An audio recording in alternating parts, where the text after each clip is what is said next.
Some fun with the Chris Sims Top 40 Quarterback Countdown. We are way behind because there's been actual news during this year's slow time.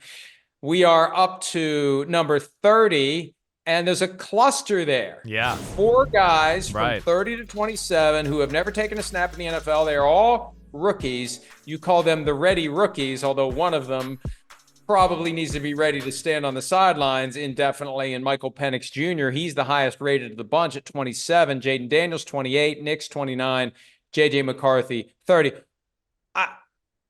Is it fair to say all of them except Penix start week 1? Yeah, I do. I think it's fair to say. And I have Penix ranked in front of those guys because I think like Penix is kind of at this moment, he'd be the most ready to go like, hey, let's stand in the pocket. We protect. He can throw the ball around the field with the best of them, and let's go. Right? I mean, he had a lot on his shoulders in Washington and was in a pretty advanced scheme for college football. So that's kind of where I gave him the edge. I'm not necessarily saying I think he's going to be better than some of these guys 2 or 3 years from now. But right now, yeah, I think he's schooled and ready to go from that department. Reading defenses, lots of different plays in a playbook, right? Can make every throw and just a natural within the pocket. But that's why I love this class in general, Mike. I mean, these guys can play quarterback. They're more than just like, ooh, they have an elite tool or an elite talent here and there. I think it's a damn good group. Here's my next question. Yeah. And look, I gotta keep you honest here. Of course. We just got through the draft season where Caleb Williams was clear number 1. Jayden Daniels was clear number 2, maybe closer to Caleb Williams than most realized. How's he behind Penix? Right. Because I just think my quarterback rankings are more about what I think they're going to be 2-3 years down the road, right? I don't want to judge it all about right now, rookie year.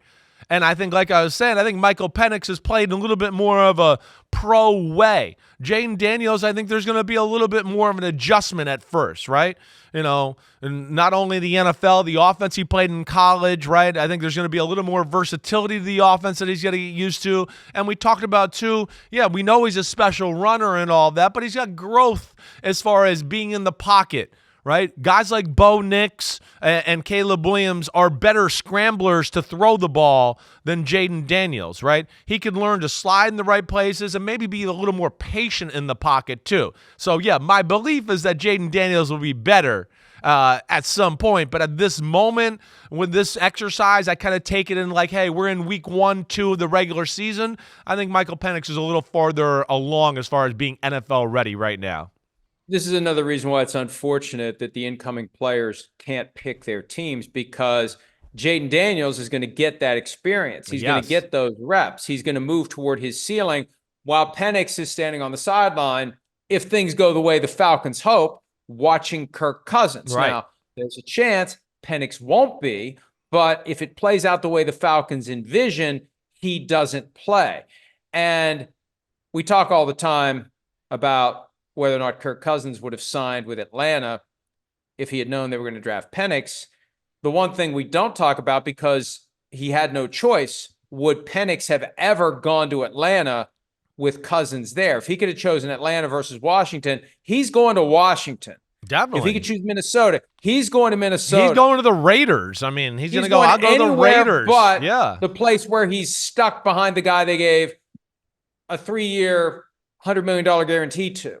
Definitely. Now I talked about this last week on my pod a little bit, or it might have been 2 weeks ago, and I actually meant to tell you this, but yeah, and I want to hit on Will Levis in a second here. But to your Penix point there, right? My dad was on, and my dad's got a similar. Big Phil's got the same thought you've kind of talked about a few times ever since this happened. He is with you in that Kirk Cousins is going to be the Falcons quarterback for 1 year, and then they're going to trade him and try to trade him and move on. That's it. They didn't draft Michael Penix, and like we talk about all the time, everybody's going to be gushing about Michael Penix. They're going to be, oh my gosh, that throw, this throw, that throw, this throw. Why aren't we playing him next year? So, to your point there, it's a 1 year deal where they're going to eat some money in year 2, and I feel like a lot of people in football think that that'll happen.